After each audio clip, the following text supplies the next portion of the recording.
E a sessão do cinema estava poucas pessoas. Se fosse um blockbuster, Star Wars chegou e ele soubesse usar seriam centenas de pessoas. Ia ser uma carnificina. Você pegar a Isabella Nardoni, a Suzanne von Richthofen, vou pegar esses dois casos. São casos muito icônicos, inclusive de preservação de local. Isso ajuda muito a perícia. Fizeram um bom trabalho de preservação. Excelente. O Suzanne é impecável, porque o policial, aquilo que eu contei, ele entra, ele até agora ninguém entra. Porque ele sacou, o policial militar sacou, essa menina tá esquisita aí. Agora você não vai entrar. Agora ninguém mais entra nesse lugar. Independente de nada, ele tem que preservar. Mas em alguns casos, que nem esse do Pesseguini, era uma multidão lá. Do atirador do shopping, que o cara foram muito rápidos, preservaram o local e preservaram o atirador, porque senão as pessoas iam massacrar ele. Qual que é esse daí, do atirador do shopping? É o do Shopping Morumbi, Mateus, aqui em São Paulo, Mateus da Costameira. Foi o primeiro 1999. Foi um dos primeiros casos de mass murderer, que é o matador em massa. Aqui no Brasil? Aqui no Brasil. Único? Não, já tinha tido antes? Antes não me lembro. Esse foi, acho que foi o primeiro. Midiático que teve aquele filme do Clube da Luta, que ele entrou no meio do filme do Clube da Luta e atirou nas pessoas. No Shopping Morumbi. Um cinema do Shopping Morumbi. Mas não tem nada a ver o filme, tá? Poderia não, tem nada a ver. Pode ser Cinderela, de não novo. Tem nada a ver. Ele teria entrado e matado criancinhas. É o matador em massa, que é um indivíduo psicótico, ele não é psicopata, está num surto. É esquizofrênico, né? Está no surto. Então ele acha que ele tem na cabeça dele porque ele recebeu um aviso de Deus. E usava cocaína. Sim, estudante de medicina. Estudante de medicina. Caralho. Não, esquizofrênico. Aí toma medicação, bebe, usa cocaína. A família mandou ele do Salvador. Estava na Santa Casa de Medicina, amor. Ele é muito inteligente.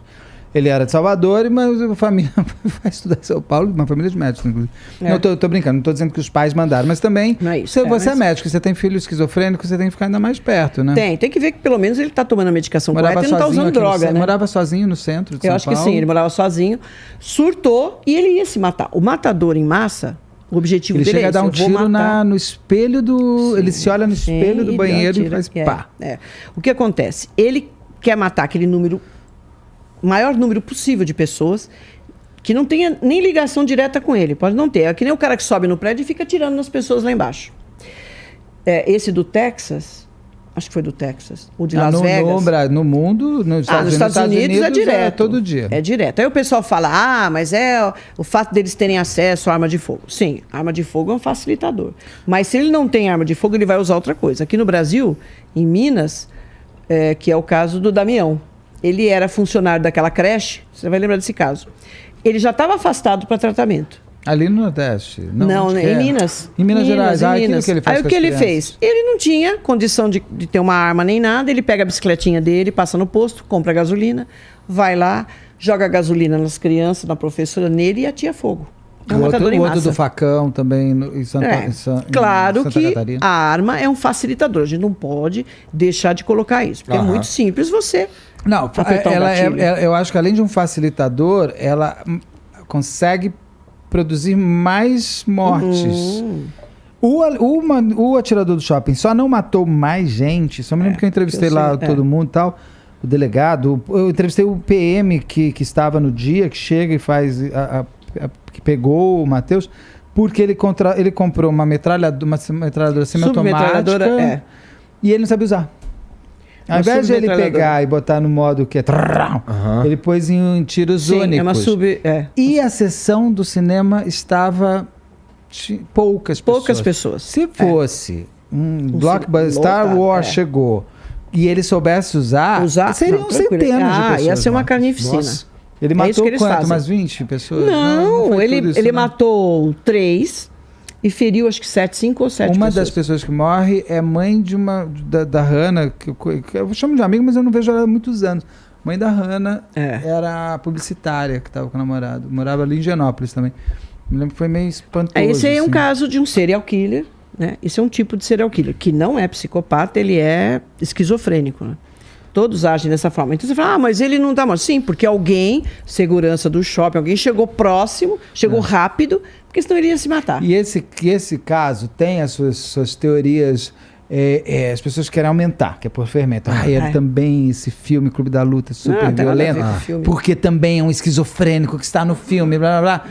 É um filme violento, é um filme que tem esquizofrênico, mas ele não tinha nem... O filme tinha acabado de estrear. Não, mas nem tem esquizofrênico, viu? O que é aquilo lá? Aquilo lá é múltiplas personalidades. Achei que ele era o coleguinha imaginário dele. Não, múltiplas personalidades. Porque eu teria o Brad Pitt de coleguinha imaginário. Eu também, meu querido. Problema. Não tenha dúvida. Não, eu teria... Melhor do que isso, você é o Brad Pitt. Por isso verdade, eu jamais daria um soco nele. Não, múltiplas personalidades é isso. Você é um Edward Norton e vira Brad Pitt. Eu sou o Brad Pitt, eu me visto, eu tenho aparência... Eu me vejo como. Eu falo diferente, eu ando... Múltiplas personalidades. Esquizofrênico não faz isso. Ele tem... Deus entrou em contato comigo. Aqui está o agente do FBI que quer me levar. Uma mente brilhante é bem esquizofrênico. Mente brilhante, total. O cara é esquizofrênico, um desempenho bárbaro daquele rapaz. Tem lá aquelas personagens. E ele, da alucinação dele, né, é um agente do FBI que quer levá-lo para trabalhar no FBI, não, da CIA. E ele fala, não, eu não sou um soldado. E fica todo mundo olhando aqui, porque ele teve um gatilho e começou. Só que não tem ninguém lá, mas ele enxerga. E é interessante que ele fala assim, você não é real. O John Nash. Você não é real, você não é real. Fala pro... É o Russell Crowe que faz, não? Não, é o Ed Harris, que faz o... Isso, é o Russell Crowe. É o que fez o... Gladiador, né? Ele é o esquizofrênico, que faz o papel do John Nash. Ele é o mente brilhante que é real, essa história. Sim, o John Nash, é a história do John Nash, matemático, ganhou... Nobel, etc. E tudo, né? Então, ele tá com uma alucinação visual, porque o cara começa... A alucinação pode ser tátil, pode ser auditiva e pode ser visual. Tátil, o que é? Nossa, eu sinto, olha, tem barata entrando pelo meu corpo. E não tem, mas eu sinto. E ele se arranha, ele sente aquilo. Ou então, eu ouço vozes. Isso é o típico do esquizofrênico. E você vê na rua, muito esquizofrênico, morador de rua. O cara tá falando sozinho, bate a cabeça no poste, fica discutindo. Tem muito esquizofrênico na rua. Porque é difícil o cara ficar em casa. E você cuidar. Aquele filme Teoria da Conspiração, do Mel Gibson com a Julia Roberts, não sei se você viu esse filme lá atrás. Assisti. Que ele era uma teoria da conspiração. Você viu esse filme? Não. Ele é muito bom. Aquilo é o que ele? Não, ele... O que acontece? Ele porque no fim eu começo a dar razão para ele. Não, primeiro você fala, esse cara é maluco e tal. Mas ali é uma história meio complicada. A gente não pode falar que ele é um esquizofrênico, mas ele foi induzido à psicose pelas experiências que os caras fizeram com ele. Gente, tô dando um spoiler, tá? Também o filme é de 1990. O filme de 1902. O que acontece? Ele passa por uma experiência, e tem vários relatos disso, que o pessoal que foi pro Vietnã tal, os americanos andaram fazendo experiência com os caras dando droga tal, pro cara aguentar, ficar naquela selva lá tal. Então ele passou por essa experiência e entrou num surto. O Anna Bumber, ele é um caso de um cara que foi feito como experimento em Harvard. Aí o cara surta. Você viu o Anna Bumber? É aquele absurdo quando você olha e fala assim, não é possível que isso aconteceu agora. Então, tem vários relatos disso. Esse filme é isso, é outra história. Ele surtou porque ele foi levado a isso, em função das drogas e toda a situação. E ele tenta falar isso. Então ele não tinha uma doença mental, não, ele passa a ter por conta e isso acontece. Droga, faz isso. Agora, o Atirador do Shopping, só para encerrar dele, ele tem um fator interessante. Eu me lembro que eu entrevistei o delegado e eles brigavam muito para... Não sei se o delegado brigava ou não, mas alguém brigava para que ele fosse esquizofrênico até para ir para ser laudado, para ir para o manicômio e tal. E falaram que não. Foi feito um laudo que deu que ele não era esquizofrênico. Ou se ele era, não estava em surto, vamos dizer. Sim.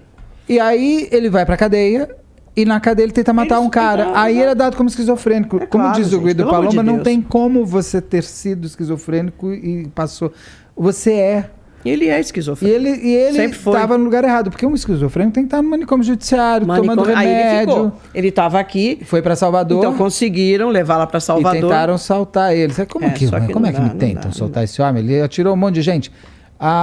E o pai e o promotor pedindo para não soltar. Claro, gente. Porque um esquizofrênico como ele, que já passou a cancela, ele volta atrás, Rosângela, ele consegue ter?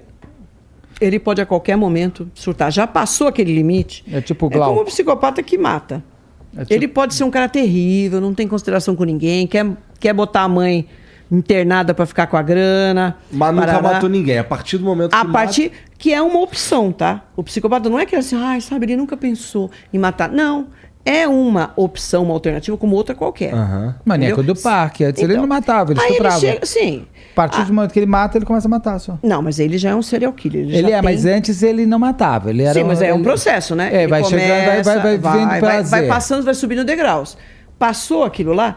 Mas, por exemplo, a gente tem psicopata que mata em função de uma situação especial. Ele pode passar a vida toda dele sem matar. É uma pessoa horrível de você conviver, mas ele não mata. Agora, ele pode matar em função, eu tô querendo a casa da minha mãe, que eu tô sem grana. Por que essa mulher, essa velha, não passa as coisas para mim? É isso que ele pensa. Não é assim, mamãe. Não. Essa velha não morre, essa velha não morre. Eu vou dar um adianto nela. Eu vou dar um adianto, exatamente. Agora, o esquizofrênico que passou a cancela, o problema é que ele para de tomar remédio ou mesmo tomando remédio ele vai voltar? Não, se ele estiver regularmente tomando remédio direitinho e tendo acompanhamento psicoterápico, ok. O que ele percebe? Eu tô bem. É o problema de toda pessoa que tem transtorno mental. Não, agora eu tô bem, vou parar de tomar, não preciso mais. E é um remédio desgraçado, né, Rosângela? Também, se ele deixa a pessoa ainda mais... Impregnado, mas é questão de ajustar a dose. Eu sei isso por causa do meu pai. Sim, Ele tomava uma medicação super antiga, que é o Aldol, haloperidol. Hoje tem até outras medicações. E ele, no final, há muito tempo, ele estava tomando 3 gotinhas por dia. 3 gotas. Nossa Senhora. Deixa o cara em equilíbrio. O problema é, eu tô bem? Não preciso, vou parar. Ele não percebe que ele está bem justamente porque ele está tomando a medicação e está fazendo terapia. E o cara só tem um efeito naquele tempo. Se parar, parou. É ad eternum, cara. Esse negócio, nós vamos ver, tá? Você é bipolar, ou então você é esquizofrênico, você vai tomar a medicação um tempo e vamos ver, tá? Vai chegar um momento que eu vou tirar. Não. Gente, não o Cadu, por exemplo, que matou o Glauco, o cartunista, que ele era por causa do Santo Daime. É uma coisa que as pessoas têm que entender, gente. Quando eu falo dessa história, não é porque eu sou contra o Santo Daime, não sou nada. Faça o que quiser da sua vida. Apenas tome o Santo Daime se você não tiver nenhum transtorno mental, ou se você não tiver em profunda depressão. É um alucinógeno. Ele é um alucinógeno. Gente. E num esquizofrênico, me corrija por favor se estiver errado, se você dá um alucinógeno para um esquizofrênico que já tem alucinação, você está matando mais ainda a alucinação. E o Cadu achava que o Glauco era Jesus. E que se ele não fosse até o irmão dele e falasse que ele era Jesus, o mundo ia explodir. Então ele tinha, na verdade, uma grande missão. Ele tinha que salvar o mundo. Isso chama-se delusão. É uma coisa que só ele acredita. Mais ninguém. Você escuta e fala, cara, nada a ver, né? Mas ele acredita piamente nisso. E ele vai, pega o Glauco, você tem que falar com o meu irmão, que você é Jesus, senão o mundo vai explodir. E o Glauco fala, meu amigo, deixa eu fazer tenho que fazer desenho, sai da minha frente. Aí, porque era a igreja, era na casa do Glauco. Na igreja de Santa Daime.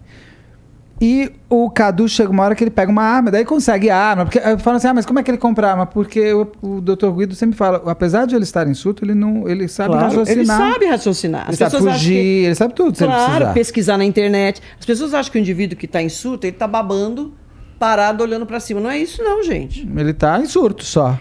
Só não é aquela realidade que o entendimento da realidade não é aquele que nós temos, por exemplo, que estamos aqui.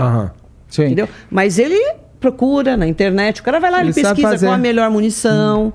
E aí ele consegue a arma, vai até a casa do Glauco, põe a arma na cara dele com a mulher e fala, e o Glauco fala, eu vou com ele. A mulher entendeu, falou, porque ele era um cara da igreja, ele frequentava o sítio do Glauco, ele era um cara querido por todos ali. Quando o Glauco está saindo com o Cadu, que ele topou, tá bom, eu vou com ele, eu vou conversando com ele. Vou falar para o irmão dele que eu sou Jesus e, claro, nunca mais esse homem entra na minha casa. Claro. Mas ele precisava... Chega o filho do Glauco. Vendo o cara com uma arma pro pai. E ele vai em cima do Cadu. E aí tem um tiro, ele mata o filho e o pai, né? E ele vai, foge pro mato, liga pra polícia e fala, eu matei o Glauco. Ele fala, todo mundo, a pessoa não sabe nem quem era Glauco e nem que já tinha tido o crime. Ele acha que aquilo é um sinal, ele vai pro Paraguai. Aí ele bate carro, ele rouba pessoas, ele vai ficando numa coisa. Vira, foi diagnosticado, esquizofrênico, vai pro manicômio. Soltam o cara. Aí, a família ali, acho que... Não passa 3 meses, acho que não passam 3 meses. Ele mata o da livraria. Vai lá, em Goiânia. Mata o indivíduo que estava lá procurando um livro, não sei o quê, e foi com faca, não foi nem com tiro, não lembro como é que é, mas daí entra em confronto com a polícia e morre. Exatamente. Que loucura. E tem o maníaco da Cantareira, que também estava no manicômio judiciário, e começam a morrer crianças na Cantareira, aqui em São Paulo. A mesma delegada do caso da Suzane von Richthofen, da doutora Cíntia. Cíntia Tucunduva, né?